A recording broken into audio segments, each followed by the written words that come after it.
Borgol. Ponis taplok. Palsu, Mas. Bang Edi, kalau memang ya, ngapain kami diajak ke UGM? Oh, karena itu ya, TPUA itu sebenarnya Solo. Kan kami diajak ke SMA 6 Solo harusnya. Iya. Amburadul. Kalau itu sudah di skenario, apa seperti itu? Iya. Pasti tidak. Saya izin ngundang Pak Pablo dulu ya. Eksklusif. Apa hubungannya? Ya mana tahu kan, kita nggak tahu. Meskipun saya kemana-mana bawa alutsista. Tapi saya nggak kenal. Alutsista itu ini loh, Mas. Oh. Alat utama sistem ketampanan. Tahu-tahu ngeluarin.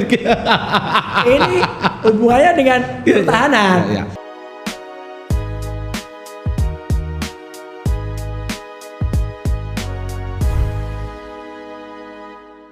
Oke, selamat malam, selamat datang kembali Mas Roy. Terima kasih. Ya, pokoknya saya ibaratkan kayak kancing kalau tadi bilang. Keluar masuk. Oke. Ya. Kayaknya dimasukin tapi keluar lagi. Ya kan? Kan kancing gitu. Ya. Dimasukin tapi keluar lagi. Ya. Lega tapi Mas.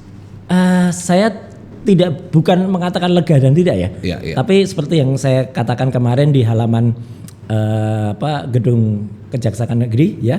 Saya bersyukur kepada Tuhan Yang Maha Kuasa Allah Subhanahu wa taala dan saya sujud syukur.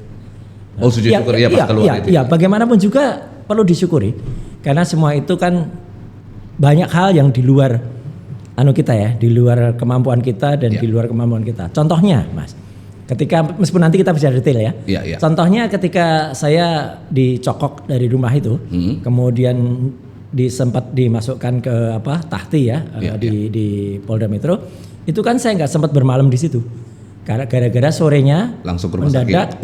Mendadak diminta untuk ke rumah sakit Polri lagi di Kramat Jati. Padahal itu juga lawyer saya, tim saya sudah benar-benar bertahan dan itu sampai jadi kontennya Mas itu. Iya. Betul. Rafli Harun melawan berdebat. media. Iya karena. Oke, kita sekarang masuk ke detail Mas. Ya. Sebenarnya detailnya itu seperti apa sih pada malam itu Mas sampai akhirnya dicokok tadi kan? Ya. Itu gimana? Oke. Ya, tadi saya pengen cerita leapfrognya, meloncatnya, tapi ya udahlah kita mulai dari depan aja. Iya. Jadi sebenarnya hari Kamis itu atau seminggu itu kan ada libur di hari Selasa. Iya. Ya, libur tahun baru ya, tahun baru Islam. Nah, saya mulai Senin. Ini lucu juga, mengharap tapi juga sebenarnya nggak mengharap yang namanya surat. Ya, mengharap tapi nggak mengharap. Iya betul. Jadi kan saya juga dengar katanya akan ada pergerakan atau apa gitu ya.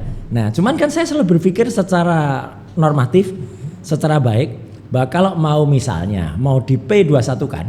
Meskipun saya selalu menolak bilang belum ada tuh P21 karena saya belum lihat surat fisiknya kan. Okay. Orang kan kalau mau lihat surat fisiknya kan mesti harus tahu ada surat fisik bentuk P21 yang kita terima. Iya, betul. Nah, sampai dengan terakhir itu kan saya belum lihat nih surat fisik kayak gini nih ya kan. Surat fisik kayak gini kan belum lihat. Gitu. Jadi belum beredar, maka saya masih santai-santai aja. Nah, mulai Senin yang tadi berharap atau tidak berharap tuh kalau ada undangan. Ada undangan itu artinya Polda Metro memanggil saya untuk menceritakan nanti 2 hari lagi akan dilimpahkan. Seperti dulu ketika saya dulu kasus yang dulu itu saya mengerti 2 hari sebelumnya bahwa akan dilimpahkan. Berarti, sehingga Mas datang ke kejaksaan. Ya, didatangkan ke kejaksaan sehingga kita bisa siap-siap dulu. Ya kan, itu juga sama. Jadi Senin nggak ada surat, kemudian libur. Ya kalau hari libur kan nggak mungkin ada surat. Rabu nggak ada surat. Lucu juga padahal saya waktu itu dalam hati kecil. Ini maksimal terakhir itu harusnya ada Rabu. Karena kita pernah dengar Pak Iman Imanuddin, Pak Direskrim Pak Iman kan menyatakan pada tanggal 2 Juni yang lalu sudah P21.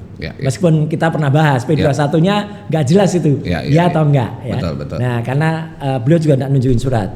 Nah jadi kan masih, tapi kan saya pikir kalau tanggal 2 Juni waktu itu sudah diumumkan ada P21, seharusnya tambah 14 hari, maksimal surat saya terima itu tanggal 16. Maksimal karena plus 14 hari. Ya, jadi, makanya itu Mas udah 16 hari. Ya, itu 16 hari. Minggu itu kan jadi minggu krusial bagi saya. Ya, harus ada. Karena aturan juga di aturan perundang-undangan di KUHAP-nya, tersangka itu harus dipanggil secara patut dan layak. Jadi patut gitu loh. Patut itu ada surat yang kita terima fisik, atau minimal sebelumnya di WA dulu. Toh kalau panggilan tuh kadang-kadang saya di WA dulu ya untuk klarifikasi atau apa. Nah ini kok nggak ada, Rebu pun nggak ada. Jadi saya langsung wah ini nih mulai aneh ini. Karena kok sampai lebih dari 16 hari kok nggak ada panggilan sama sekali. Kemis saya tidak berharap terus terang. Karena kalau Kemis berarti harus minggu depannya. Nah makanya Kemis itu saya dengan enaknya ketika mendapat undangan dari Forum Purnawirawan TNI di Bandung, ya saya berangkat ke Bandung, ya gitu bersama beberapa orang. Saya berangkat dari pagi, pulang hari, sampai rumah lagi malam atau lewat tengah malam lah. Udah jam 1 lebih ya, itu masuk Jakarta. Saya sampai rumah jam 2. Nah jam 2 itu saya tertidur di kamar. Jadi bukan tidur sebenarnya. Karena saking capeknya terus terang. Saya tertidur di kamar kerja. Berarti kurang tidur dong pada saat itu? Kurang tidur, jelas kurang tidur. Saya tertidur di kamar kerja. Kemudian saya terbangun lagi. Sekitar jam 4 lebih hampir setengah 5 gara-gara mau sholat subuh. Jadi untungnya ketika saya terbangun itu. Saya ganti dengan bawah itu celana jin tapi jin rumah. Jadi jin jelek sama atas itu baju marun yang saya pakai ketika terlihat saya di Polda Metro. Itu karena itu baju rumah itu. Udah saya habis wudhu, kemudian sholat. Nah habis sholat tertidur lagi saya. Nah sekitar jam 7 saya kaget karena dengar kok ada rame-rame. Kemudian bel pintu tuh bunyi berkali-kali bunyinya. Padahal biasanya kalau ada paket atau ada apa gitu cuma sekali cukup membantu saya turun. Tapi paket kan nggak mungkin subuh juga mas? Bukan subuh, jam 7. Oh jam 7 pagi. Tapi ya? juga itu nggak mungkin juga jam 7 terlalu pagi. Tapi saya lihat CCTV, banyak orang sih. Apa ya? Bantu saya turun akhirnya. Kemudian siapa? Gitu terus. Polisi pak. Ya saya bilang, Amar berarti mau ngantar undangan kan? Nah saya waktu itu leganya gini. Oh berarti panggilannya Senin. Karena harusnya loh ya sesuai KUHP dan sesuai aturan. Kalau memanggil itu patut dan layak sekali lagi itu ada aturannya. Patut dan layak itu beberapa hari sebelumnya. Jadi terima aja. Wah baru saya bilang terima aja. Tahu-tahu saya dengar suara duduk pada naik tangga. Loh, kok pada naik tangga sih? Siapa sih? Tapi ada apa luar. Saya masuk kamar mandi sebentar, kamar mandi kecil untuk cuci muka. Oh itu belum ketemu tuh, belum ketemu. Nah saya kaget karena apa? Tahu-tahu istri saya teriak. Itu kan kamar kerja saya kan nempel dengan istri saya. Kamar tidur saya. Tahu-tahu dia teriak, wow, apa? Saya keluar. Nah di situ ternyata mereka itu masuk kamar tidur. Dan masuk kamar tidur dan ada istri saya. Coba bayangkan mas, kalau istri saya waktu itu misalnya tidurnya masih belum ganti dengan, untung dia waktu itu sudah juga sempat sholat, kemudian sudah ganti dari celana pendek, celana 3/4 dan sudah pakai kaos gitu loh. Coba kalau masih pakai misalnya lingerie atau apa gitu kan ya gawat kan gitu. Iya kan, bisa terjadi adegan yang lain nanti. Nah susah langsung marah-marah. Ternyata dia diperlihatkan surat penangkapan. Kami mau bawa Mas Roy gitu. Lah kan kaget istri. Nah terus saya apa. Udah ini langsung saya dipegang, cek gitu. Langsung dipegang? Langsung dipegang. Nggak ada perdebatan dulu?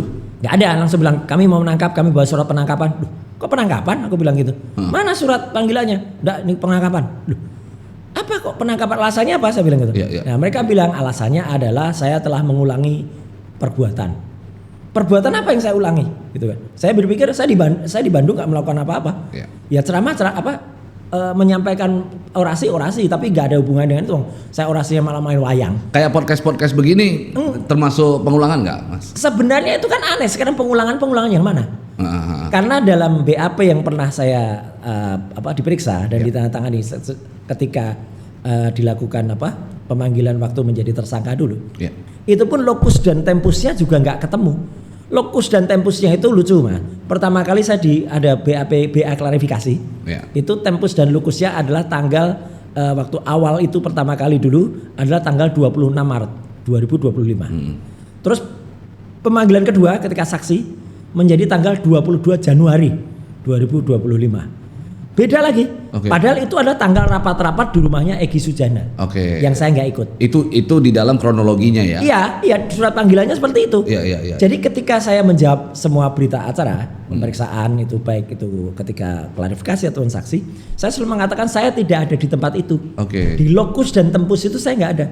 Bagaimana mungkin saya memberikan kesaksian di tempat di mana saya tidak ada? Seorang saksi itu harus melihat dengan kepala sendiri, mata kepala sendiri dan mendengar dengan telinga dia sendiri. Iya. Harusnya di uraian singkat itu juga harus jelas. Itu nggak ada. Jadi ini juga sekaligus informasi ya untuk semuanya. Kenapa saya senyum aja ketika di BA itu. Jadi pertanyaan berat-berat saya anggap nggak relevan. Karena selalu dihubungkan dengan itu, ya saya nggak ada di situ. Selesai. Mereka terus menanyakan hal yang lain. Misalnya menanyakan apakah Anda tahu misalnya acara, ya sebut aja deh, ada Rakber, ada ILC, ada acara lain gitu ya. Saya bilang ini ada hubungannya dengan tanggal 6 sebelumnya enggak? Enggak ada, Pak. Ya udah. Ya saya bilang saya jawabannya karena enggak ada hubungan dengan tanggal itu, ya saya enggak melakukan lagi. Karena kecuali di tanggal awal itu ada sebuah rapat yang saya hadir dan kemudian itu memutuskan agenda-agenda berikutnya ini. Jadi cara membuat berita acaranya pun menurut saya, ya saya tidak bodoh-bodoh amat lah untuk kemudian. Tapi mungkin itu adalah rangkaian peristiwa pidananya mungkin ya. Itu yang nggak boleh, Mas, karena tetap harus ada kaitannya dengan di awal. Ibaratnya emang nggak ada kaitannya? Kan harusnya nggak ada. Awal itu adalah rapat di tempatnya TPUA, tempatnya Egy Sujana, yang tidak ada hubungannya dengan yang saya lakukan di acara-acara live itu. Oh, berarti yang dipertanyakan juga tidak ada hubungannya, tidak ada kaitannya. Nah, kenapa saya ikut masuk? Saya terus terang aja ya. Jawaban saya begitu polanya, sehingga seharusnya saya tidak akan terkena, karena saya tidak kena sekalipun dengan pokok perkara. Demikian juga jawabannya Dr. Tifa. Tapi ada seorang yang sok jagoan dan sok pinter, dia jawab semua pertanyaan itu padahal nggak ada kaitannya. Siapa itu? Orang yang bergelar dokter palsu itu, Rismon itu, si dokter itu. Dia kan sok-sok jagoan. Dia memang cerita, saya jawab semua, Mas. Jadi dia di BAP itu selalu 3 hari. Jadi setiap kali diperiksa itu dia 3 hari. Mau BA klarifikasi, mau BA saksi, sampai BA tersangka dia itu 3 hari. Karena dia jawab detail. Karena dia mengisi semuanya, dia jawab semuanya. Nah, disitulah kemudian ada kesangkut, misalnya apakah di acara itu ketemu dengan Roy? Dia jawab ya. Ketemu dengan Dr. Tifa? Ya. Jadilah saya dianggap ikut karena diiyakan oleh Rismon. Nah, yang lucu, ini yang lucu. Kemudian kan ada pasal 32-35 Undang-Undang ITE, di mana itu pasal yang tadinya dibuat untuk Undang-Undang Informasi dan Transaksi Elektronik yang kebetulan saya ikut membuatnya, dan Prof. Henry Subiakto yang dari dulu Kominfo, Komdigi, kemudian sekarang menjadi ahli kami, itu pun ikut mengatakan itu tidak cocok sama sekali pasal-pasal itu, karena pasal-pasal itu adalah untuk transaksi elektronik, misalnya perdagangan uang, kemudian ada perubahan, penipuan online, di mana yang dimasalahkan ini adalah ijazahnya Jokowi, kemudian itu yang dibahas itu adalah data elektronik, di mana ini nggak ada kaitannya data elektronik, karena kalau ada kaitannya harusnya Mas mungkin pernah dengar orang namanya Dian Sandi Utama yang mengupload pertama itu dulu dikenain dulu. Kalau dia kena, dia ada relasinya dengan Jokowi dan Jokowi membenarkan yang diupload Dian Sandi itu adalah ijazahnya dia, baru ini jalan. Dan itu pendapat saya pada saat kemarin saya di wawancara oleh media, saya juga pernah menyampaikan itu bahwa terkait dengan pasal 32 kan informasi dan atau dokumen elektronik milik orang lain. Ini dokumen milik siapa? Itu kan pertanyaannya. Kan? Milik Dian Sandi yang diupload, meskipun Dian Sandi mengupload dokumen milik orang lain. Artinya itu dulu dikenain. Nah, baru Rismon si Omon itu baru kemudian misalnya biasa dikenain karena dia memang panggilannya Omon kan. Dia dikenain karena dia disebut dia dituduh melakukan rekayasa. Karena dia misalnya melakukan manipulasi. Misalnya dia membesarkan tulisan A diteliti. Saya pun secara objektif mengatakan Rismon tidak kena. Karena apa yang dilakukan itu bukan manipulasi. Itu melakukan research.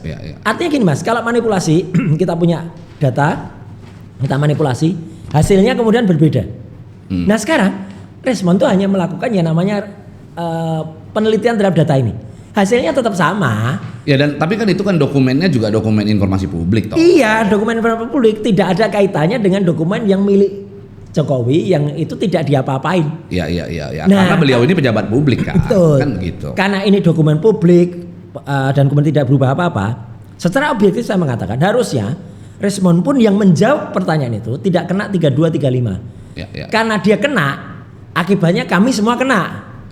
Iya kan? Karena dia nganggap ada satu peristiwa yang kami bersama-sama. Satu berkas perkara lah. Satu SPK lah dulu istilahnya. Nah, ketika Rismon kemudian melakukan RJ, restorasi justice, minta maaf ke Jokowi, bikin buku baru yang bukunya pernah dibawa juga ke sini itu. Ya. Nah, yang aneh itu bukunya karena mana ada seorang peneliti itu eratumnya. Loh iyalah, eratum atau koreksi dari sebuah data itu 3% sama dengan maksimal itu 8%. Semaksimal masa sebodoh-bodohnya orang itu 10%. Masa bisa 180 derajat? Tapi bukannya kata Rizwan dia sudah menyadari itu pada saat gelar perkara khusus yang di Polda. Bohong. Kalau dia mengatakan tanggal 15 Desember kan, bohong besar. Karena 15 Desember habis gelar perkara khusus itu, saya respon ke Dr. Tifa dan Mas Refli Harun waktu kita langsung ngobrol. Apa kesimpulannya? Respon palsu Mas, masih palsu. Saya lihat itu. Oh dia masih punya keyakinan kalau sudah masih punya, saya pun juga. Ya, Mas Rustam Effendi pun juga. Dan ini yang menarik, itu tanggal 15 Desember. Tanggal 18 Februari 2026.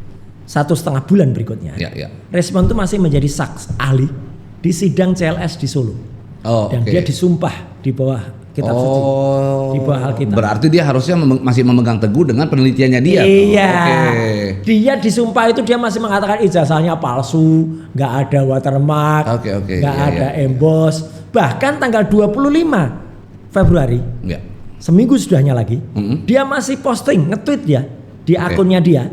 Asiolan Sianipar itu yang mengatakan kalau ijazahnya hanya seperti kertas toilet.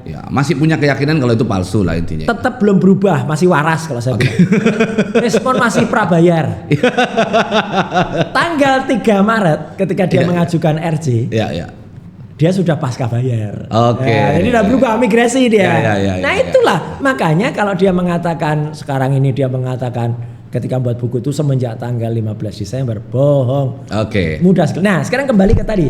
Jadi artinya ketika kemudian tanggal-tanggal tempus dan lokusnya itu gak ada hubungannya. Dan ketika kemudian kami itu hanya diikutkan, jadi memang itu alasannya penyidik. Saya nggak jawab, Dr. Tifa nggak jawab, tapi karena respon jawab dan respon nyebut nama saya, ya udah kami ikut, ikut tersangka. Tapi turut serta atau sebagai pelaku tidak pidana? Itulah Mas tahu persis. Tidak ada junto 5-5-nya nggak ada. Aneh kan?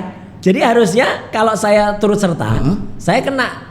Emang nggak ada? Turut serta, nggak ada. Serius. Jadi kami itu disebut aku pelaku tindak pidananya. Jadi tidak ada turut serta atau turut membantunya nggak ada? Ada. Nah makanya diam aja. Itu nanti akan jadi materi persidangan. Artinya gini. Jadi lucu aja ini. Jadi makanya saya senyum. Loh, kok bisa aku ikut? Dan ketika RJ respon dicopot, meskipun itu jadi debatable kan? SP3 itu surat pemberhentian penyelidikan perkara. Kan yang diberhentikan suratnya. Berarti kan nama-nama semuanya harusnya berhenti. Seperti kata Pak Ugroseno yang sudah jadi reserse lebih dari 30 tahun. Surat itu kalau mau di SP3 boleh, suratnya di SP3. Muncul sprindik baru untuk tersangka baru. Kalau dia split sync? Split syncnya mana? Nggak ada Mas. LP-nya 1 kok. LP-nya tuh bisa Mas, jadi berkas perkara kalau kita pada saat melakukan penyidikan, perkara itu bisa di split tuh. Pelakunya misalnya Mas Roy dan Dr. Tifa satu berkas. Itu nggak ada split sync-nya. Nggak di split sync? Enggak. Terus bagaimana mekanisme pemberhentiannya? Makanya itu, tanyakanlah ke Pak Dirkrimum. Jadi artinya gini, artinya nggak ada yang Mas split sync, masih sama terus.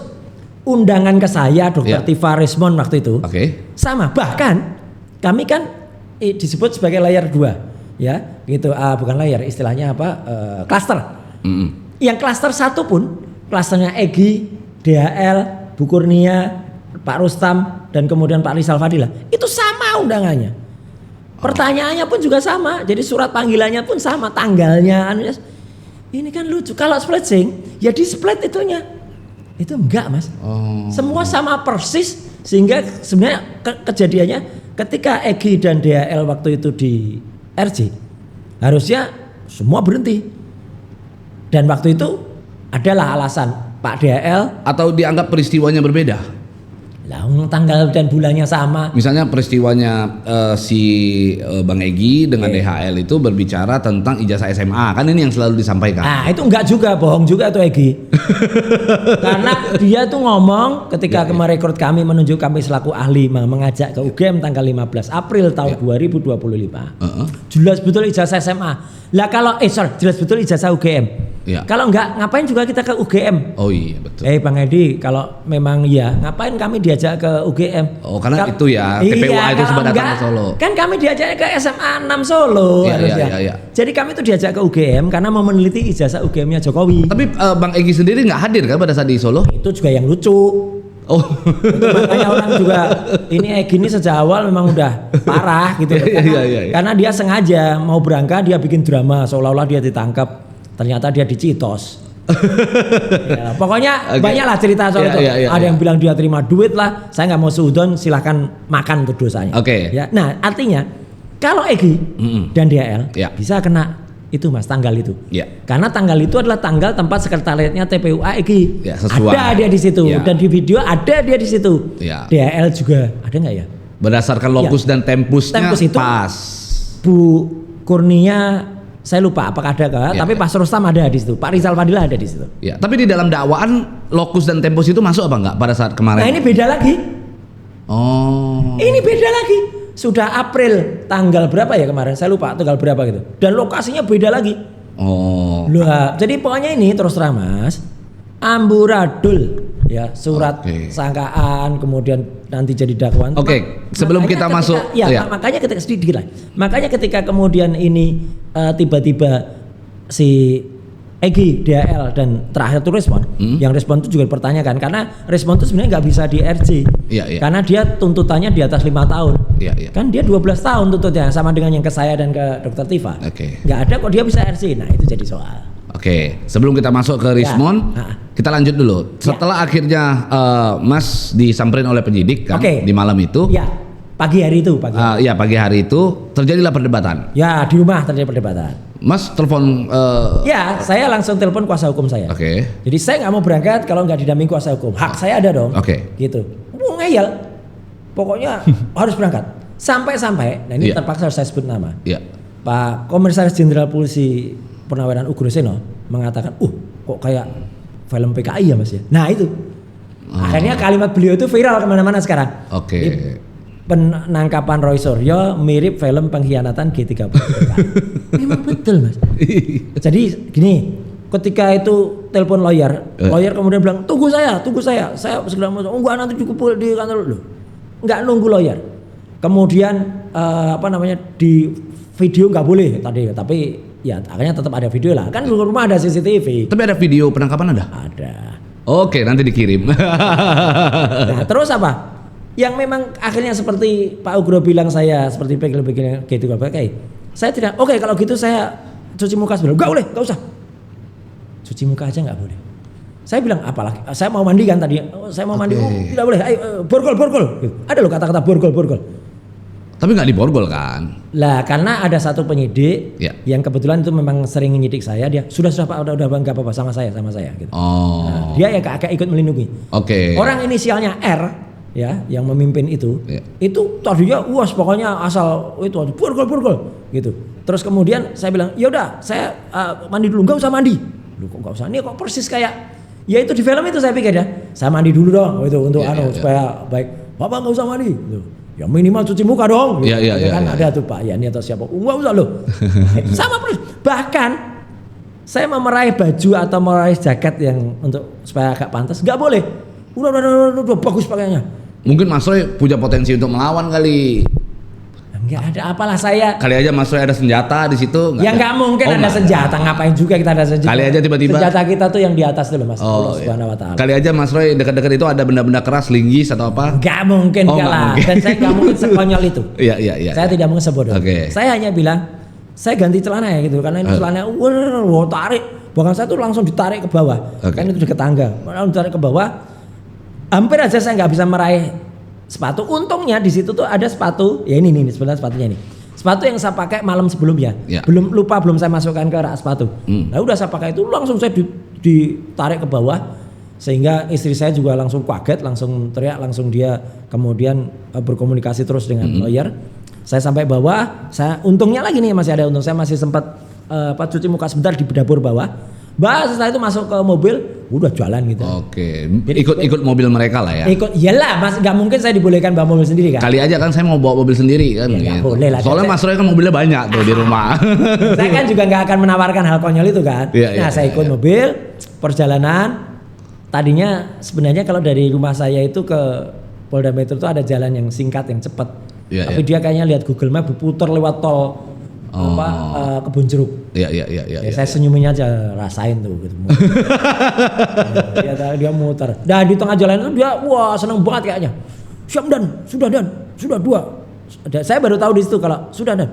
Nih Roy Suryo sama tim satunya Dr. Tifa, udah. Oh, satu mobil dengan dokter? Enggak, maksudnya Dr. Tifa juga dilakukan hal yang sama. Oke. Dan yang lebih, saya bilang apa ya, kalau dalam film Ada Apa Jangan Cinta tuh, kata-kata cinta kepada Rangga itu jahat banget itu.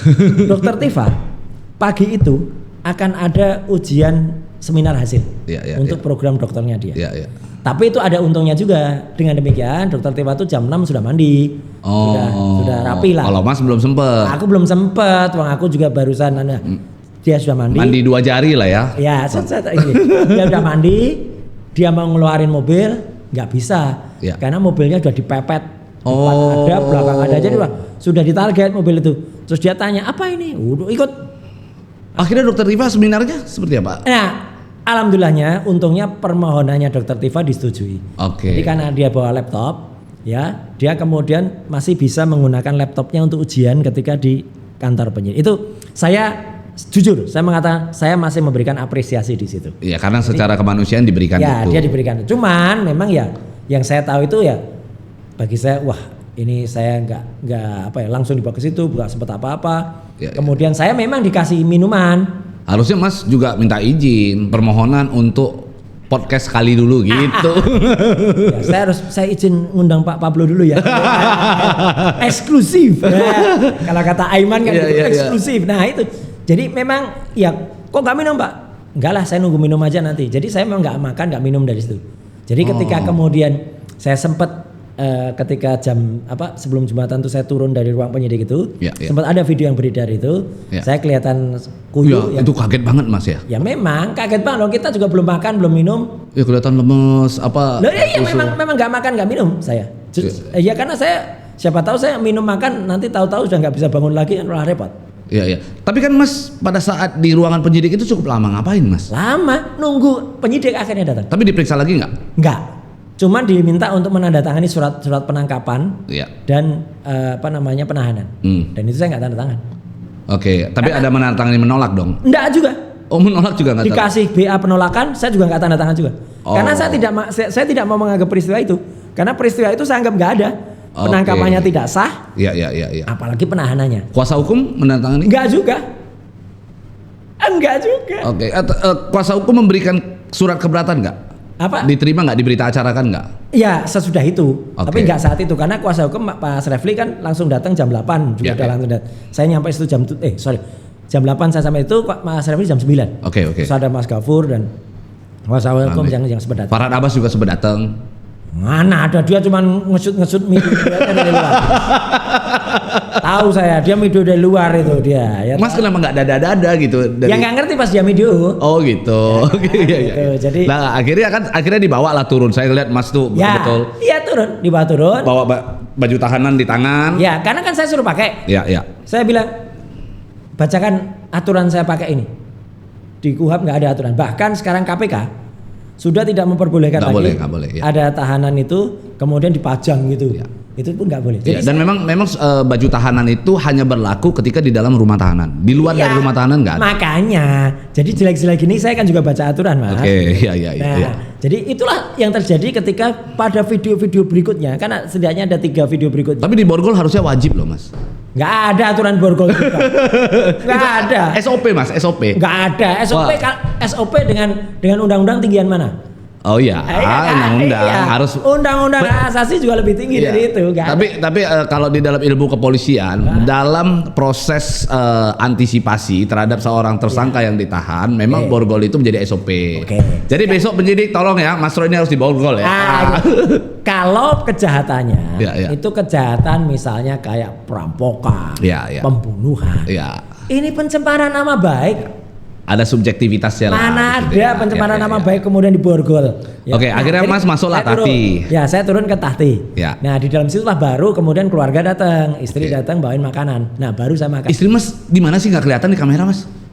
Oh, istri saya memang punya mode bisa hiding. Iya kan, harusnya nongol kemarin. Saya bilang nggak usah. Oh, nggak usah. Ada waktunya dia ngomong. Oke. Tapi nanti eksklusif di sini juga ya? Apa? Saya nggak janji karena dia memang nggak suka tampil. Oh, nggak suka tampil. Ya. Nah, jadi setelah saya makan, setelah Jumatan saya makan. Ya. Disitulah baru saya mandi. Jadi saya mandi di situ di Tahti. Di Tahti ya, saya mandi karena. Mandinya di sel atau di? Enggak, mandinya di luar. Oh, di luar. Karena kebetulan begitu ada saya langsung mandi gitu aja udah. Oke. Karena ada kesempatan. Nah, begitu mulai agak seger dikit. Cuma bener saya dikasih baju kan gitu. Pakai ini gitu. Enggak, saya bilang gitu. Mana aturannya pakai gitu. Iya. Jadi saya juga pakai baju yang lain. Iya. Meskipun kaos tapi warnanya lain. Iya. Celana pendek juga celana pendek beda. Tapi Dokter Tifa pakai ya? Sempet pakai dia karena ya Dokter Tifa itu ada pengen nunjukin kalau biar seluruh dunia tahu, gitu loh. Ada keinginan gitu. Ya itu saya menghormati beliau. Ya. Tapi yang jelas dari situ dan sempat. Nah ini para termul saya tahu juga kalau mereka pengen ngerti. Ya. Katanya Royster nggak pernah masuk sel. Pernah masuk sel. Di situ cuma masuk sel saya. Oh, sempat masuk selnya di blok mana, Mas? Blok B.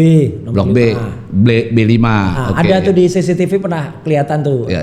Soalnya para lawyer juga katanya lihat saya ngawasin di CCTV. Oke, berarti masuk ke blok langsung ketemu tuh ya? Ya, langsung ketemu. Okay. Kanan ada lapangan, kanan ketemu. Kemudian di situ sempat kena ngobrol dengan teman-teman gitu kan ada 5 orang itu di situ. Iya. Saya sempat ngobrol dan saya sempat dialokasikan nanti tidurnya di sini gitu.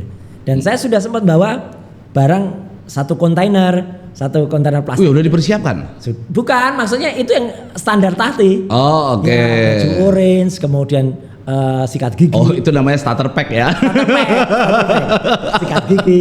Nah, sempat ketika saya masuk itu, kemudian sebentar kemudian itu kan sudah sekitar jam 3-an. Iya. Setengah 4-an ada pengumuman untuk apel. Ya. Saya sempat apel, Mas. Oh, sempat apel. Di dalam situ. Meskipun apelnya kalau sore memang tidak keluar. Ya, kalau pagi itu apelnya keluar, kita jejer. Ini apel cuman anggota ke masuk dalam ruangan ngeliat. Kemudian lihat, tapi kita diminta menunjukkan itu isi starter pack tadi itu. Oke. Nah, habis dari situ, nah inilah Mas. Terus qadarullah atau alhamdulillahnya saya juga nggak pernah tahu ya. Tiba-tiba ada panggilan gitu. Bon. P5 Roy Suryo ke depan. Ya udah ya saya ke depan aja santai aja kan. Tapi dari depan tiba-tiba diberitahu Pak Roy Anda harus menjalani pemeriksaan kesehatan. Saya bilang loh tadi kan sudah. Aku tadi udah detensi. Nah ini harus ada pemeriksaan rekam jantung. Apaan sih? Tumben ini bagus banget itu. Saya tanya sebenarnya. Ini berlaku semua untuk semua. Gak jawab mereka. Itu mulai saya terus terang saya agak curiga. Loh kok tidak equal? Harusnya semua tahanan diperlakukan yang sama lah. Apakah mereka nggak menjawab itu sungkan mau jawab atau tidak? Yang jelas ketika saya tanya para petugasnya nggak jawab. Nah terus setelah itu ramai lagi. Itulah yang kemudian jadi kontennya Mas Refli sempat jadi konten itu karena Mas Refli sempat mengatakan ini nggak boleh dibawa keluar. Ngapain lagi pemeriksaan kan cukup di dalam. Bahkan Pak Komjen Ugrosena pun juga mengatakan mana harus ada gini-gini. Tapi sekali lagi ya karena itu ramai dan akhirnya saya mengalah. Oke lah. Gitu. Cuman nggak usah pakai apa-apa. Saya bilang akhirnya saya nggak usah pakai aneh-aneh. Gitu. Jadi saya keluar nggak pakai baju orange Mas. Cuma pakai baju biru itu ya? Iya saya pakai baju biru dan nggak diborgol memang. Ya karena memang kan untuk menyerahkan seseorang tersangka ke kejaksaan itu harus tersangka itu harus sehat. Sehat ya. Iya kan harus sehat. Jadi mungkin itu Mas tuh mau diobservasi ya kan. Nah itu jadi kami dibawa ke rumah sakit Polri di Kramat Jati. Saya dibawa dan begitu kan dibawa saya juga sempat awalnya itu sebenarnya saya mau gini juga. Tapi karena orang banyak orang saya didorong, jadi saya nggak sempat gini ketika berangkat. Jadi saya naik mobil. Cuman saya mau komplain itu Mas. Pada saat Mas keluar dari Tahti itu, komplainnya kepada Refli Harun Mas. Silakan. Nah ada hal yang memang menurut saya nggak layak lah ya, di mana Refli Harun menyampaikan kepada wartawan, tolong jangan diambil gambarnya, nanti saya investigasi ya. Nah itu tuh Mas, itu gimana tuh Mas? Ya, saya menghormati sikap Mas Refli. Mas Refli sebagai kuasa hukum saya. Bertindak penuh dan bertanggung jawab atas keselamatan saya. Sekarang siapa yang tahu di antara semua itu misalnya bukan termul yang tiba-tiba membawa tongkat apa gitu. Ayo.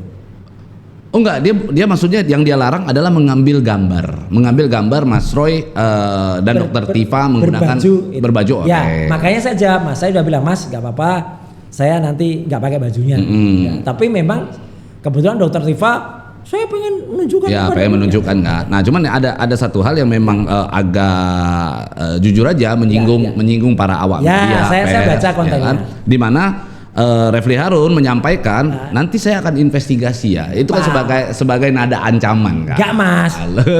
Yang namanya investigasi kan jadi juga sebuah acara di TV sebelah. Investigasi. Jadi enggak apa-apa lah. Kayak gitu enggak usah dianggap serius. Itulah saya justru hormat kepada Mas Refli untuk berusaha melindungi kliennya. Tapi saya hormat juga kepada teman-teman media. Jadi makanya ketika saya lewat, mereka pada menganggap saya, "Pare, ya saya dadah. Saya gini." Iya, kalau Mas mah asik ya kan, begitu enak kan. Ini kok kuasa hukumnya yang gimana itu? Ada. Saya salahin saya aja. Selaku prinsipal saya juga artinya mengamini apa yang dilakukan Mas Refli. Oke. Tapi kalau teman-teman nggak puas kan, ya semoga teman puas lah dengan saya. Dan ketika kami dibawa itu lucunya, Mas. Ketika kami dibawa ke rumah sakit Kramat Jati Polri, disitulah saya diperiksa gini-gini. Lagi-lagi itulah kita nggak minta. Kita nggak request apapun dan saya nggak cerita apa. Tiba-tiba di hasil pemeriksaan kabarnya saya kurang bagus, ada parameter sedikit yang kurang bagus. Apa? Dokter Tifa kena GERD ya, saya gulanya melonjak tinggi. Nah itu yang saya mau nanya itu, Mas. Iya, apa? Katanya ada penyakit bawaan katanya. Iya memang. Penyakit apa, Mas? Diabetes, gula. Emang Mas ada gula? Ada, pabrik gula saya itu. Orang sehat walafiat nggak ada ini kok saya lihat. Ya itulah alhamdulillahnya. Saya hidup itu dengan gula tinggi, sudah terbiasa. Almarhum orang tua saya, almarhum ayah, almarhum ibu itu meninggal gara-gara gula semua. Oke. Kakak saya tertua gula, kakak saya kedua cewek carrier. Saya gula, adik saya gula agak lebih parah. Berarti insulin setiap hari? Insulin tiap hari. Memang saya insulin. Serius? Lo serius? Kayak nggak ada ini loh, mondar mandir kayak. Ya nggak ada lah, emangnya orang sakit harus kelihatan. Ya sakit. Orang kan kalau bisa kena gula kan agak lemes, ngantuk, oleng gitu, ya. Ngantuk ya. Emangnya saya orang yang suka ngantuk, yang kemudian dikritik sama itu Pak. Oke. Ngantuk ala itu. Iya lah, kita santai aja. Jadi saya memang agak kaget, karena terus terang ketika dibacain hasilnya, kaget saya. Karena terus terang biasanya kalau orang normal tuh di bawah 160 paling tinggi, di bawah 160. Biasanya saya itu sekitar 200-an biasanya atau lebih. Saya yang pernah tinggi banget. Dulu saya pernah hampir, tapi nggak setinggi TOEFL saya. Setinggi TOEFL parah lah. Enggak. Jadi waktu itu saya pernah memang hampir 400 pernah. Nah kemarin itu saya hampir 300. Jadi tinggi itu kalau orang tinggi banget dah. Karena habis makan. Mungkin karena siang itu saya kan makan. Ya kan? Terus mungkin saya waktu tensinya juga diperiksa. Tensinya juga cukup tinggi, 180. Padahal biasanya saya lumayan tidak rendah, tapi tidak setinggi itu. Dan karena parameter itu, meskipun kemudian saya di MRI, diperiksa jantung, itu masih nggak ada gangguan. Dokter yang waktu itu bertanggung jawab menyatakan saya harus dirawat. Ya, alhamdulillah Mas. Terus terang. Ya nggak tidur di sel lah ya, setidaknya tidur di kamar VIP lah ya. Nah, kok tahu kalau VIP? Waduh, kebocoran lagi nih. Ya minimal. Kita bisa tahu lah kalau Jerman menang, Belanda menang. Kalau Dokter Tifa sama. Apa sakitnya apa? Sakitnya dia tiba-tiba kena GERD-nya kena. Jadi lambungnya tinggi. Dan dia lemes. Makanya dia keluar dari IGD. Kan kita masuk pertama kali langsung ke IGD. Keluar dari IGD itu dia pakai kursi roda. Iya, maka saya kan lihat kok Dokter Tifa awalnya semringah, kok tiba-tiba keluar pakai. Iya, dan dia panas. Kan ada asistennya ya, saya tanya. Tapi nggak berpura-pura itu ya? Ya enggak lah. Iya kan, soalnya kan banyak netizen yang bilang nih, ini pura-pura nih, acting nih, mau ditahan takut. Kalau acting itu kita menipu diri sendiri. Kami tidak mungkin menipu diri sendiri, apalagi menipu Tuhan. Seperti Iris Montag yang di Solo dia nipu kalau dia padahal di Alkitab itu dia. Cuman saya mau nanya dulu Mas di dalam ya kan pada saat diperiksa. Begitu Mas melihat keadaannya ditemukan ada gula lalu disuruh rawat inap.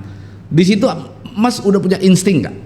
insting bahwasanya nggak bakal ditahan besok, atau ya sesuai dengan rencana, atau apa kira-kira? Tidak ada. Demi Tuhan, demi Allah, nggak ada insting apapun. Masa nggak ada? Nggak ada. Karena gini Mas, perbedaannya saya ini kan agak-agak bisa membaca mikro ekspresi nih ya. Awal-awal Mas turun di Polda itu dalam keadaan benar-benar lemes banget dan kayak kesel banget, mangkel banget lah gitu ya. Nah begitu keluar rumah sakit itu sumringah Mas pada saat Mas waktu malam itu mau diinapkan. Loh lah iyalah. Wong kita jadi tahu penyakit kita kan. Jadi kan saya bisa lebih hati-hati. Itu aja. Lo kan tahu kondisi. Enggak, yang saya perhatikan betul itu jantung. Yang jelas MRI-nya oke. Kemudian saya dites ya waktu itu detaknya oke ya. Kemudian lever batas atas ya, lever nggak diperiksa sih. Artinya batas atas batas saya itu oke ya. Jadi menurut saya oke. Kalau saya ceria ya memang masa orang harus harus beda Mas pada saat Mas mau masuk tuh itu beda. Kurang makan, belum makan. Masa? Iyalah. Bukan karena khawatir nih. Sebenarnya saya ketika bawa itu saya kan sempat senyum sedikit, gitu. Cuman senyum saya nggak bisa mengalahkan gimana saya lapar. Iya, karena kelihatan Mas tuh mangkel banget loh, kesel banget. Iya Pak, iya jelas lah. Dan ini gini, saya lanjutkan pertanyaan Mas. Iya. Itu sama dengan pertanyaan para termul yang mengatakan Roy Suryo pada saat dilimpahkan kok kayak sudah mau pulang ke rumah, mau kondangan aja pakai batik. Iya. Loh iyalah. Saya kan pakai batik Garuda. Iya. Kan bangga dengan Garuda Pancasila. Gagah ya. Nah, gagah. Dan dia harus gagah dong. Tapi kan ada orang mengira ini sudah tahu nih kalau mau pulang ini gitu. Enggak tahu sama sekali. Enggak tahu mau pulang sama sekali. Karena apa? Karena ketika kemudian ya hari pertama alhamdulillah lah Jumat itu ya kita tidur di rumah sakit ya. Kemudian Sabtu tuh relatif lancar. Ya. Ada beberapa. Nyenyak nggak tidurnya Mas? Loh, kalau saya sih orang gampang tidur jadi santai aja. Oh gitu. Tapi kalau nyenyak ya enggak, tidur didampingi petugas kok gimana nyenyak. Kan di dalam petugasnya tuh enggak di luar loh, di dalam kamar ada. Iya, itu petugas tahti ya? Petugas tahti, nungguin di dalam kamar. Kemudian setelah itu tapi dia juga ikut nonton bola juga sih gitu. Jadi ya santai aja kita ngobrol aja. Iya. Jangan dibayangin dia bertahan kan enggak lah, kasihan juga dia. Kita kan ngobrol. Baik kok orang-orang tahti itu baik-baik. Iya, terus nah yang memang kemudian eskalasi meninggi lagi. Ketika hari Minggu malam, semua normal, tahu-tahu saya masih ada kunjungan, ya gitu Minggu malam, tahu-tahu masih ada Mas Refli di situ, masih ada Pak Ugro di situ, masih ada juga Mas Gafur ya. Habis itu Pak Ugro sama Mas Gafur turun, nah tinggal Mas Refli. Kok iya ya. Ini Mas Refli itu baca berita, gitu dari salah satu situs mainstream gitu. Lucu ini dia bilang gitu, masa kita santai-santai di situ nggak ada apa. Ini katanya Roy Suryo malam ini dibawa kembali di Polda Metro Jaya. Dia ketawa, nggak dengan berita. Saya bilang, sebentar Mas, sebentar. Aku lihat beritanya jam berapa? Jam 20.16. Saya bilang. Terus yang bilang siapa? Kombes Budi, Kabitumas. Saya langsung, Mas ini alarm. Saya tidak ini sinyal yang mungkin terlalu cepat media itu memuatnya atau dikirimkan dari yang di atas. Udah saya langsung bilang tolong kabari lagi teman-teman yang tadi ada siaga malam ini. Udah akhirnya siaga benar Mas. Ketika teman-teman pada datang mereka juga cerita itu kok di bawah sudah ada mobil tahti yang standby terus ada pagar betis. Betul. Wah udah akhirnya benar. Malam itu tiba-tiba jam 10 malam datang dokter jaga ini. Kebetulan mohon maaf Mas, saya MKes. Jadi saya tahu gimana peringkatnya dokter jaga, dia tiba-tiba menginformasikan saya gitu. Pak Roy kondisi Bapak baik-baik saja. Jadi enggak apa-apa, dia langsung bilang, Pak Roy kondisi Bapak baik-baik saja, malam ini boleh pulang Pak. Anda siapa? Saya bilang gitu. Saya dokter jaga di sini loh. Emang dokter jaga membolehkan pasien pulang? Saya bilang gitu. Tanya dong ke spesialisnya. Gitu. Saya sama rekan sejawat nggak boleh gitu, saya bilang gitu kan. Gitu. Baca Permenkes, baca Undang-Undang Kesehatan, dan baca aturan di rumah sakit. Rumah sakit itu membolehkan pasien pulang tuh maksimal jam berapa? Berarti malam itu mau dibawa lagi ke tahti? Iya, itu yang nggak benar. Iya. Ayo, saya gini ke dokter. Jam berapa? Maksimal jam 18 Pak. Lah iya, Pak. Rumah sakit itu membolehkan.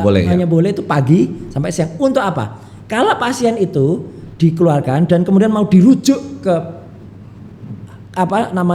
klinik lain atau ke rumah sakit lain, itu harus masuk jam kerja dari di sana. Betul. Kalau kita dikeluarkan jam 10 malam, mana ada rumah sakit mau terima di bawah jam 12? Pasti ditolak untuk besok paginya. Dan benar, sebentar kemudian petugas dari Tahtim masuk lagi. Pak, kita harus pindahkan. Loh, apa kok harus pindahkan? Kan besok pagi mau ya besok pagi aja, ngapain pelimpahannya ke kejaksaan besok. Saya juga bilang, apa kalian nggak kasihan dengan Dokter Tifa yang diinfus? Dokter Tifa kan diinfus, kemudian tinggi, kemudian pusing. Coba deh cek juga. Dan kebetulan saya dicek malam itu juga, tensi saya kebetulan naik lagi juga. Lihat tuh tensi saya berapa. Gara-gara berdebat. Ya, tensi saya naik, gula saya diabetes berapa, tes lagi gitu. Ya. Nah itu jadi karena parameter itu tinggi, saya minta dokter bertanggung jawab, nggak sekedar dokter jaga. Ada dokter kombes siapa yang bertanggung jawab, dia ngecek, ya Pak kalau kondisi ini Bapak nggak boleh pulang malam ini. Lah udah. Nah jadi masih ngeyel para petugas itu. Bilang Pak ini memang harus gini karena ini terus lawyer saya termasuk Mas Refli. Gini dikatakan merintangi petugas. Tapi untungnya lawyer saya juga saya kasih tahu baca undang-undang googling undang-undang kesehatan. Saya nggak hafal, baca Permenkes karena itu ada aturan. Dan mereka bacakan. Nggak bisa kalah SOP dengan undang-undang dan Permenkes kalah. Deal jam 6 pagi baru kami dibawa. Nah, datanglah dengan batik yang gagah itu ya. Iyalah. Dari jauh-jauh baru turun mobil udah tangannya udah begini, dadah. Iyalah. Karena apa kita harus ya memang namanya juga dilimpahkan ke proses berikutnya katanya mau sidang. Ya kita kan akan segera sidang supaya Jokowi datang di sidang. Itu yang ditunggu-tunggu ya. Iya, ayo dong. Kesatria kalau mau tapi sampai turun mobil itu sampai akhirnya di kejaksaan masih belum tahu tuh bakal pulang. Enggak. Swear Mas, nggak tahu. Kalau saya pakai batik itu, emang saya juga nggak nyiapin kalau mau nginep nyiapin juga lah. Tapi kan nggak perlu kemudian petugas turun bawa koper alat saya bawa koper pakaian gitu. Iya itu koper banyak banget punya siapa sih Mas? Katanya barang bukti. Yang 700 saya juga tadinya menduga itu barang bukti gitu, tapi kok pakai koper gitu. Iya, ada yang pakai troli, yang berkas-berkasnya hampir enggak. Biasa kan pakai kontainer kecil itu. Itu kontainer kecil, tapi itu ada juga kontainer kecil. Ada koper. Kalau yang koper yang ada yang warna apa gitu kan? Itu apa itu? Itu bukti. Berkas-berkas. Saya kira alat makeupnya Dokter Tifa kali. Karena kan Dokter Tifa kalau tampil itu kan merah gitu kan. Dan itu isinya entah mesin ketik kan seperti diperlihatkan kan barang buktinya. Saya ketawa aja. Itu objek saya episode itu untuk saya. Ada juga flash disk, ada apa gitu katanya. Tapi lucu. Barang bukti utamanya nggak ada. Apa? Ijazah. Mana? Saya tanya mana ijazahnya? Nanti Pak itu. Loh ya nggak nanti lah. Kan harus diperlihatkan. Ini Pak saya belum. Dan ada satu barang bukti. Tapi disita kan? Ijazah disita kan? Katanya. Ya kan saya nggak lihat. Dan ada satu barang bukti baru. Yang itu legalisasi. Yang itu aneh. Saya kasih clue di sini. Aneh. Kenapa? Iya nantilah di sidang. Gitu. Bocoran sedikit. Ya aneh, barang baru.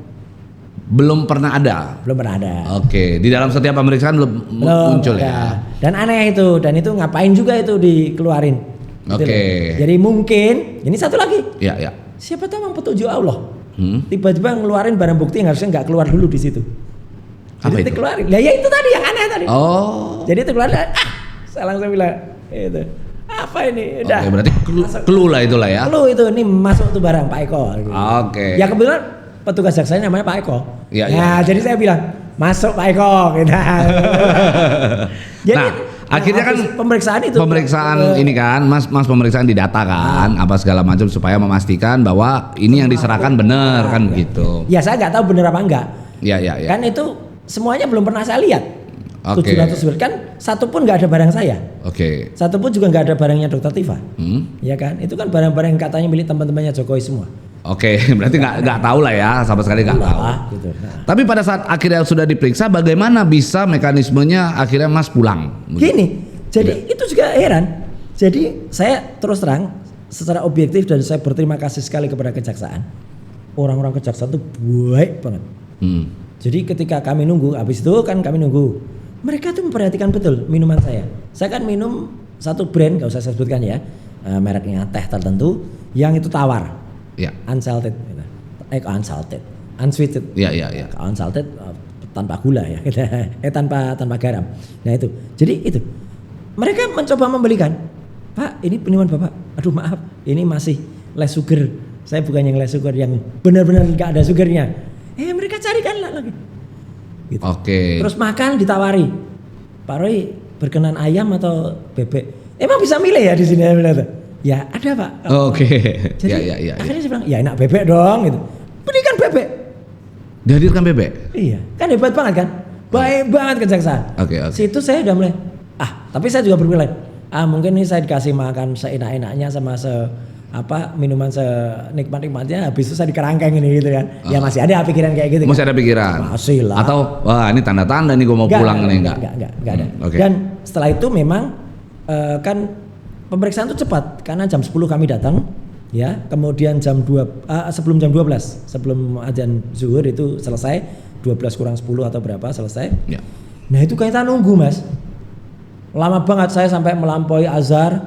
Yang ditunggu apa? Ya nggak tahu, pokoknya kita dalam ruangan itu nggak boleh keluar. Boleh sebenarnya, tapi keluar boleh nggak boleh. Tapi saya kan wirawiri bisa ke kamar kecil, ke sholat, ke musola kecil itu bisa. Dengan tujuan yang nggak tahu lah itu apa. Iya. Oke. Dan kalau lawyer kan memang boleh keluar masuk ya. Karena lawyer itu kan pakai tanda masuk, ada yang tanda kuning untuk masuk gedung, ada tanda merah untuk masuk ruangan kan. Mereka bisa. Itu juga mereka tanya, sudah Mas belum? Sudah belum? Saya juga heran karena dulu pernah. Ketika yang dulu saya pernah itu. Pemeriksaan selesai, ya udah selesai, kemudian diangkut pindahin ke tahanan yang lain gitu kan. Jadi ini loh kok nggak apa gitu. Nah baru kemudian sekitar jam 4:30 masuklah bapak-bapak jaksa dan ibu jaksa tadi masuk terus memberikan keterangan itu.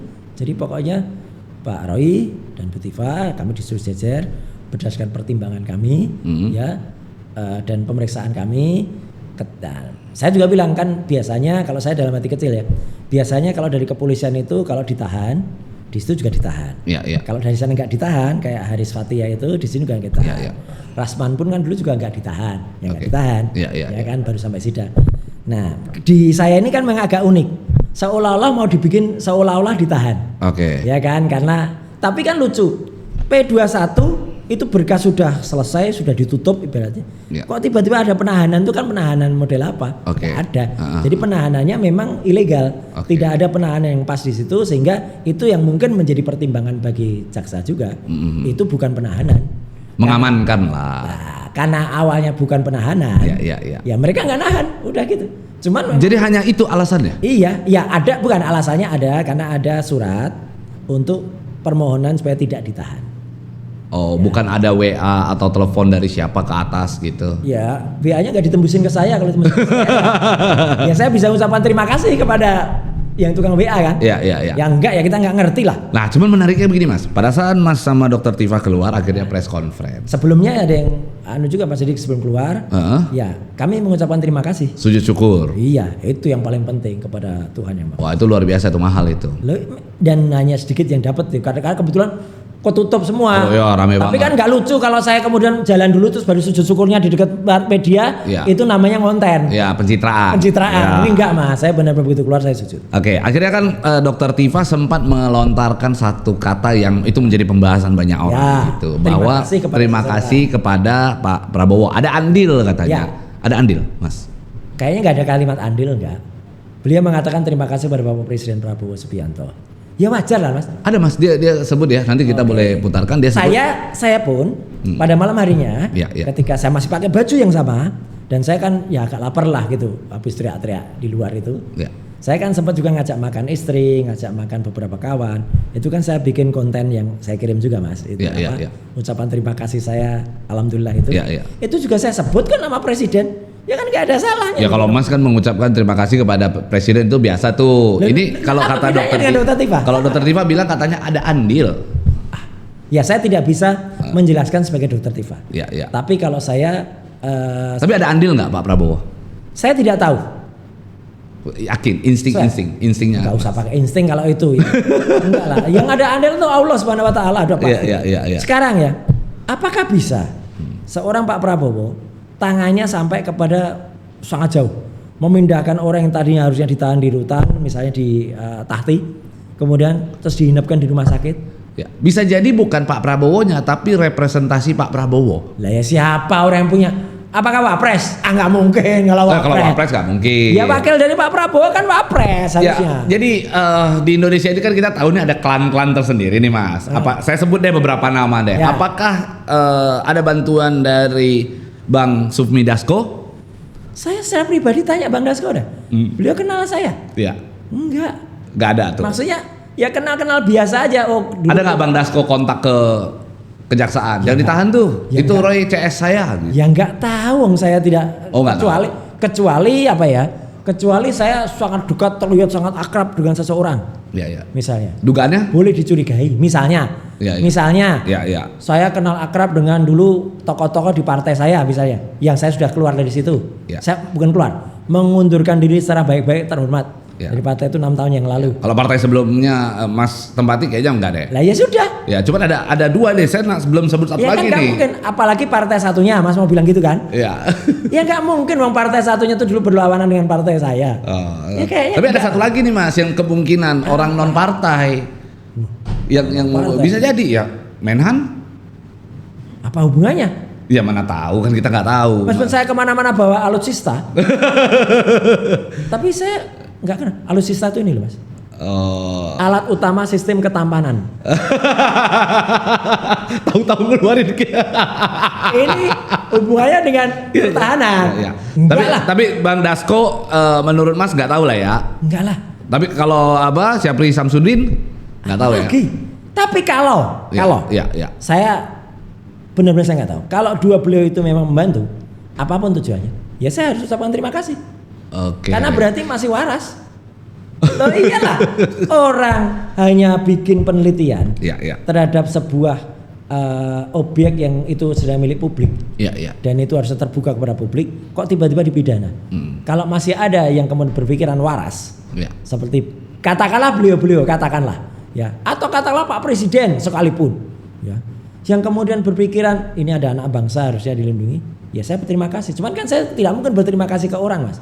Saya berterima kasihnya sekali lagi saya kepada Tuhan yang Maha Kuasa saya. Kalau kita bicara bahwa memang lah ini kita paham betul bahwa ada kuasa Tuhan di sana ya kan. Nah itu kalau itu saya iyakan. Ya itu udah pasti begitu ya.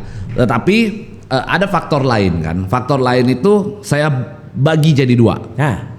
Faktor yang pertama, apakah ada atensi atau tekanan dari pihak-pihak tertentu kepada kejaksaan untuk Mas Roy tidak ditahan, atau satu lagi memang murni faktor luck aja? Yang mana? Faktor keberuntungan begitu? Saya tidak pernah bicara soal keberuntungan. Orang nggak boleh mengandalkan keberuntungan, itu nggak boleh. Itu namanya kita berjudi. Tapi kalau ada faktor yang direkayasa atau katakanlah ditekan oleh itu, kok kayaknya nggak juga sih. Kalau ditekan ya pasti. Ya berarti keberuntungan. Enggak juga. Tidak ini. Loh kadang-kadang. Apa faktor apa tuh namanya? Kira-kira. Rezeki anak soleh Mas. Ya berarti kan keberuntungan, faktor rezeki lah. Bukan itu. Ya udah. Faktor rezeki. Saya ikutin bahasanya Mas Roy. Ada faktor atensi, ya kan? Faktor yang ada sentuhan sejumlah orang besar, atau faktor rezeki. Mas menyetujui ada faktor rezeki gitu lah ya. Ini. Saya itu orang yang biasa mengatakan kalau A itu A, kalau B B. Kalau saya tidak tahu, saya akan menjawab tidak tahu. Saya harus memilih. Saya lebih baik tidak memilih di antara. Oh iya, ya Mas. Itu kayak saksi tadi. Kayak saya menjadi saksi di sebuah peristiwa. Orang itu di BAP itu harus melihat dengan mata kepala dia sendiri, mendengar dengan telinga dia. Dia nggak boleh dong menceritakannya. Kalau bahasa Mas kan itu melakukan testimonium di auditu. Nggak boleh saya menceritakan. Sama seperti ini. Saya tidak merasakan adanya dan apalagi menunggu adanya keberuntungan enggak. Tapi kalau itu mukjizat, ya mungkin saja ada. Ya rezeki lah ya, faktor rezeki lah ya. Ya, tapi bukan keberuntungan, bukan kayak gambling enggak. Tapi kalau yang namanya atensi ada, enggak lah, apalah atensi. Saya juga siapa? Saya bukan siapa-siapa Mas. Tapi juga kalaupun nantinya misalnya, ada seseorang yang merasakan, wah itu Roy Suryo bisa karena saya bantu. Ya mungkin saja terima kasih saya gitu. Meskipun saya nggak perlu, kan lebih baik kita memberikan ucapan terima kasih kepada orang, meskipun mungkin dia tidak melakukan, daripada dia melakukan tapi tidak kita beri ucapan terima kasih kan. Ya. Gitu. Kira-kira faktor rezeki itu akan muncul lagi nggak di dalam persidangan atau di dalam putusan nantinya? Kalau dalam hitungan saya, ya apa yang saya lakukan itu adalah yang ditunggu oleh masyarakat dan itu murni penelitian ilmiah dan itu tidak ada kaitannya dengan pencemaran apalagi fitnah. Ya. Karena yang kami lakukan itu adalah penelitian pada sebuah objek yang harusnya menjadi milik publik. Ya. Dan itu harusnya terbuka. So kemungkinan besar? Ya harusnya apa? Kalau pasal-pasalnya kemudian gak cocok. Oke, ya. Jadi Mas punya keyakinan akan bebas di ujung gitu ya? Saya tidak boleh terlalu jumawa mengatakan itu. Ya. Tetapi itu juga sama dengan pertanyaan yang ada di form ketika di kejaksaan. Apakah Anda mau RJ? Saya heran juga loh ada pertanyaan ini. Saya langsung jawab. Oh ya, itu sempat ada pertanyaan itu ya? Ada. Itu tertulis, tapi saya kok ada pertanyaan? Iya Pak, ini form standar. Coba lihat deh, betul diperlihatkan gitu di bagian belakang tuh ada. Jadi itu kalimat-kalimat standar. Termasuk ada pertanyaan juga ke saya. Oh karena KUHP yang baru ya? Oke. Ya, ada pertanyaan juga saya. Apakah Anda perlu diperiksa dengan bukan diperiksa? Sakit ketika men atau perlu diperiksa dengan alat untuk apa gitu? Loh ini kan untuk wanita. Iya Pak, ini formnya kan cowok cewek. Iya jadi itu ternyata itu standar, form standar. Ya. Ada tentang RJ. Iya sekarang itu memang berdasarkan KUHP yang baru pada saat penyerahan tahap 2 itu ada 2 pertanyaan tuh. Yang pertama soal ya, itu tadi RJ, yang kedua play bergin ya. Iya. Betul. Ada. Jadi saya heran. Loh kok ada kayak gini? Terus itulah yang kemudian sedikit digoreng oleh para termul. Saya juga baca. Ya. Katanya saya menuduh itu titipan. Gak ada sama sekali kalimat saya menuduh itu titipan, gak ada. Oh. Saya hanya heran kok ada pertanyaan. Oh tapi kuasa hukum Mas Gafur ya, itu sempat memang keluar itu dia menyampaikan bahwa jaksa itu mempertanyakan, Mas Roy menolak. Betul. Memang kalau itu dengan tegas. Ya. Dan saya kalau pinjam, saya pakai istilah saja, gak usah pakai istilah omon-omon. Kalau omon-omon kan belum 11.000 triliun persen. Saya memang 99,9% menolak RJ. Oke, jadi memang mau sampai ujung lah ya. Iyalah, gitu. Ya. Dan ketika ditanyakan apakah yakin dengan yakin, apa yang saya lakukan saya yakin. Oke. Nah sekarang ini kan kejadian ini betul-betul mungkin adalah satu pukulan yang ekstrim kan terjadi di dalam hidupnya Mas Roy Suryo yang. Ya terutama memang banyak drama penculikan saya dari rumah. Saya nyebut menculikan karena istilah Pak Ukuran ini kayak pengkhianatan GGS kan. Ya. Kemudian drama ketika kami mau digeser dari rumah sakit malam-malam. Itu kan juga horor banget gitu loh gitu. Ya, jadi waktu di kejaksaan itu nggak apa-apa, itu biasa. Saya nunggu lama juga biasa. Nah, pas Mas Roy keluar itu ada sesuatu hal yang menarik, Mas. Apa itu? Di mana Mas meneteskan air mata. Oh iya. Itu meneteskan air mata dan itu selama ini ya 1 tahun ini Mas berbicara tentang nggak pernah ada air mata yang keluar. Memang gitu kan? Betul. Tapi di hari itu bisa keluar air mata itu gimana? Karena saya mengucapkan dengan tulus kepada istri saya yang saya cintai, karena dialah yang saya tahu ternyata yang membuat surat jaminan. Oh sebelumnya nggak tahu? Ya tahu, tapi kan akhirnya bahwa itu yang menjadi pertimbangan jaksa membacakan itu. Jadi pertimbangan saya adalah surat yang ditulis oleh istri saya untuk saya, atau surat yang ditulis oleh putrinya Dr. Tifa untuk Dr. Tifa, meskipun kuasa hukum menyiapkan jaminan dari tokoh-tokoh. Ya. Ada jaminan dari tokoh-tokoh, tapi itu tidak dikeluarkan atau belum dikeluarkan lah gitu. Karena ternyata dengan surat jaminan itu cukup. Tokoh-tokoh siapa aja Mas? Saya nggak hafal, itu lawyer yang cari. Ada nama Bang Dasko nggak di dalam? Saya juga nggak ngerti, aku nggak lihat. Ya, okay. Coba lihat deh. Saya nggak lihat nama-nama disebutkan siapa-siapa ya, aku nggak lihat. Lah kan saya nggak sempat melihat, itu kan kuasa hukumnya. Makanya ketika saya mengucapkan itu di luar itu, saya ingat betul kalimatnya. At last but not least, saya aturkan ucapan terima kasih untuk istri saya yang telah gini dan keluarga saya. Dan juga untuk semua teman-teman saya bilang gitu, yang kemudian ikut membersamai perjuangan selama ini, dan tentu kepada Allah SWT. Gitu. Tapi pada saat itu istri Simba datang? Belum nyampe situ. Gimana perasaannya dia pada saat Mas pulang? Ya seneng lah, dia juga kaget lah. Kalau sudah tahu, nah ini tadi katakan lagi. Kalau istri sudah tahu kalau saya mau pulang Mas, mungkin semenjak jam 1 dia sudah datang. Istri saya terlambat kok sampai situ, karena dia baru diberitahu, Mbak, Mas Roy bisa pulang. Oh iya. Terus akhirnya dia, dan itu akhirnya apa? Kan proses itu kira-kira 1 jaman ya. Ada saya kemudian dengan para media, lawyer, kemudian dengan teman ibu-ibu dan kemudian bapak itu 1 jam lebih Istri saya belum nyampe, dan akhirnya istri saya itu ya akhirnya nggak sampai ke situ. Karena akhirnya kita ketemu di satu tempat di tengah-tengah antara itu dan rumah saya. Ya udah kita makan di situ. Iya, karena itu prosesnya harus sekali. Kita jujur, saya juga melihatnya hati iya, Mas. juga ini banget, terguncang banget pada saat itu. Sekarang kalau itu sudah di skenario, apa seperti itu? Iya. Pasti tidak. Saya juga nggak ngerti. Ya kenapa tiba-tiba ada? Ya orang-orang bilang mujizat, tapi kalau saya bilang ya alhamdulillah lah. Oke, tapi coba kita berandai-andai, Mas. Kalau pada saat itu kejadiannya malah sebaliknya. Ya, apa yang akan terjadi? Ya saya sudah siap dengan, kan saya juga bawa tas. Udah siap untuk. Kalau Mas oke lah, saya paham. Pasti Mas kuat begitu ya untuk menjalani itu karena memang ketika Mas melangkah sudah tahu resikonya akan sejauh apa. Iya. Bagaimana dengan istri? Waduh, itu harus tanya ke istri. Tapi yang jelas istri saya memang juga sudah siap untuk apapun yang terjadi. Karena kalau enggak, dia nggak mungkin membiarkan saya kemana-mana sampai sehari sebelumnya. Ketika sebelum hari Jumat itu saya ke Bandung. Padahal ke Bandung tuh acaranya forum FPPTNI. Karena saya tahu Mas Roy ini kan cuman berdua kan sama istri. Iya. Dan para kucing yang di rumah. Ya kasihan kucing saya Mas kalau saya nggak pulang. Saya masih punya kucing kecil-kecil barusan lahir itu. Lucu-lucu lagi 4. Nah, ya kan kasihan dia. Nggak ada yang kasih makan ya. Iya, nggak ada yang ajak keluar main-main. Kucing-kucing saya tuh pada ngerti. Begitu saya keluar tuh mereka ngerubutin gitu. Nyium-nyiumin kaki. Pas pulang datang. Oh ya? Iya, datang. Lah memang sehariannya begitu. Saya kalau pulang tuh kan saya ada satu kucing yang biasa ke kamar kerja saya. Itu dia nungguin. Bahkan ini lucu Mas.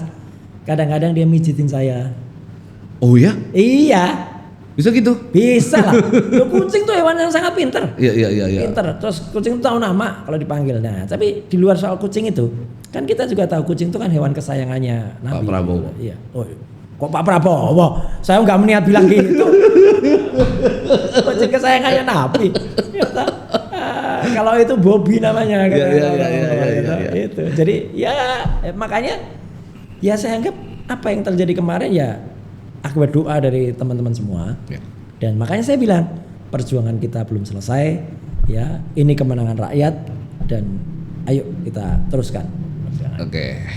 Saya mau coba sedikit berimajinasi ya ke depannya. Kalau seandainya suatu saat Mas Roy ternyata di dalam pengadilan diputuskan bersalah dan harus menjalani itu. Ini kita berimajinasi aja. Apa pesan yang ingin Mas Roy sampaikan kepada seluruh teman-teman dan termasuk istri, termasuk siapapun? Yang pertama, saya bukan siapa-siapa, artinya perjuangan itu masih panjang. Apakah dengan saya diputus bersalah, masyarakat se-Indonesia 100% akan setuju ijazahnya asli? Enggak kan? Enggak akan. Jadi ngapain juga gitu loh. Dan kemungkinan besar setelah itu akan banyak Roy-Roy yang lain. Orang akan menganggap dulu pernah ada 2 anak bangsa, satu namanya Bambang Trimulyono, satu namanya Gus Nur, yang dipidana dengan tuduhan yang sama dan tidak pernah yang namanya ijazah asli itu keluar. Apakah besok juga akan keluar ijazah asli? Artinya setelah itu bisa jadi muncul Roy-Roy lain atau mungkin Mas Roy bisa lebih ganas dari itu, dari yang sekarang? Ya kalau lebih ganas itu saya belum tahu, belum kejadian. Iya kan? Itu nggak bisa diomongin sekarang. Tapi kalau akan muncul yang lain sangat mungkin. Karena kemarin saya sempat diwawancara Mas dengan satu media. Saya sampaikan. Saya jujur saya tidak sepakat dengan Mas Roy dan teman-teman yang mengulik-ngulik ijazah Pak Jokowi kan karena saya punya argumentasi itu. Tapi saya juga nggak setuju Pak Jokowi melaporkan. Saya sampaikan kenapa? Ada satu hal yang agak menarik. Saya nggak tahu siapa yang ngajarin Pak Jokowi, siapa yang menasihati Pak Jokowi, siapa yang ngarahin Pak Jokowi untuk sampai senekat itu melaporkan Mas Roy dan kawan-kawan. Dan itu akan membuat kuasa hukumnya boncos Mas nanti. Dan menurut saya kejadian kemarin yang menimpa Mas Roy terkait dengan kasus ijazah ini itu adalah sesuatu hal pukulan yang paling telak yang mungkin Pak Jokowi pernah rasakan. Pak Jokowi Pak kuasa hukumnya nanti akan merasakan. Itu dia. Jadi kita bisa melihat Mas bahwa siapa yang ngomporin itu karena bayangkan saya sampaikan di beberapa media Mas Roy setelah menjalani hukuman keluar bisa jadi lebih luar biasa. Biasa di luar tadi. Nah, iya kan? Bisa jadi lebih ganas pukulannya. Enggak, kalau ganas sih enggak. Saya dari dulu orangnya kayak gini Mas, senyum aja. Oke. Senyum aku ketawa. Everybody selalu everyday happy lah ya. Ya. Ada orang bilang itu sudah mau disuruh-suruh masuk mobil tahanan kok tetap ketawa bahkan tangannya gini-gini. Ya. Pakai katanya pakai borgol. Ya. Tapi kok bisa gini-gini? Berarti borgolnya panjang dong. Tapi itu ya apresiasi lah buat penyidik nggak memborgol Mas Roy. Besok borgol ya. Saya tanya dulu mana aturannya. SOP apakah SOP-nya di mana? SOP lebih tinggian mana SOP dengan KUHAP? Tapi dari semua ini siapa yang paling berperan menurut Mas memberikan support sampai akhirnya bisa Mas Roy bebas ini siapa paling berperan? Saya enggak pernah yang namanya. Yang jelas kalau orang yang menjamin saya istri saya tadi Mas. Berarti istri lah ya. Wah, itu luar biasa istrinya. Di atas itu selain itu ya langsung saya ke atas sana. Kapan istrinya Mas Roy bisa diajak ke podcast? Aduh, saya kalau itu nggak janji. Karena istri saya memang tipe orang yang mandiri, tipe orang yang nggak suka tampil. Kali aja buat Ray-Ban khusus buat unlock ya kan? Jangan Mas, enggak. Dia nggak pernah tampil. Terakhir Mas pesan buat kucing-kucingnya Mas. Aduh, di rumah. Kalau pesan buat kucing, saya harus sampaikan langsung karena itu bahasanya khusus. Oke. Kucing tuh ngerti loh bahasa manusia. Iya, makanya saya tadi nanya kira-kira ada nggak pesan untuk kucing-kucingnya Mas? Tungguin apa panggilnya? Berarti kalau Mas Roy bicara sama kucing, manggilnya apa? Manggilnya namanya satu persatu. Nah, kan kadang-kadang ada orang punya peliharaan manggilnya ke ayah gitu atau papa atau apa. Masa saya ayahnya kucing? Apa? Kira-kira apa? Kalau saya manggil mereka, misalnya ada yang saya panggil Pepi, ada yang saya panggil Delon, ada yang saya panggil nama-nama itulah, gitu. Nala, kemudian juga Sili gitu, ada Cilo. Oh, oke. Saya nggak membahasakan diri saya. Tapi kita tahu mereka dan kita juga tahu bagaimana sifat-sifat mereka. Oh ini lagi agak marahan. Oh ini lagi mau minta manja. Ya. Dan kucing-kucing itu juga tidur juga enak tidurnya juga nggak kayak kucing Mas. Kucing saya tuh tidurnya gini. Telentang. Ya. Jangan nggak boleh telentang Mas. Mati meninggal. Iya enggak maksudnya. Ya soalnya telentang kan. Iya. Terus kalau tidur juga kadang-kadang dia gini tapi kakinya. Kayak sugar glider ya. Rata. Iya. Ya tapi saya kalau pesan saya nggak buat kucing lah Mas. Kalau nggak buat kucing saya kasih teman-teman lah. Kucingnya Pak Prabowo? Apalagi nggak kenal saya. Satu pertanyaan. Kancilnya Pak Prabowo? Apa itu? Nggak tahu saya kancil. Nggak tahu. Nggak tahu. Apa beliau punya kancil? Enggak. Saya nggak ngerti. Buat teman-teman apa? Ya mungkin mereka yang tahu ya. Ya. Atau saya mungkin kurang gaul lagi atau kudet kali kalau nggak ngerti itu. Ya. Tapi kalau saya mau pesan ya untuk teman-teman seperjuangan semua, ya jangan pernah berhenti untuk berjuang, ya karena perjuangan saya tidak berarti apa-apa tanpa kalian semua. Itu aja. Tidak berarti apa-apa tanpa kalian semua. Termasuk para media ya. Oh iya jelas itu makanya media juga saya ucapkan terima kasih kan untuk media baik itu media mainstream, infotainment. Tapi Ray-Ban nggak pernah disebut. Emang saya pernah menyebut nama media satu infotainment enggak juga Mas? Enggak ya. Tapi yang disebut YouTube-nya. Oh iya. Mas Roy doang ya kan. Padahal kita Ray-Ban tuh selalu setia loh, ya kan? Amin. Terima kasih. Nanti saya sebut. Enggak, karena apa? Karena itu RSO tuh Roy Suryo Official. Iya. Nah, yang lain juga gitu lah ya. Gitu Mas. Siap. Terima kasih banyak Mas Roy sudah hadir. Sama-sama terima kasih ya atas undangannya.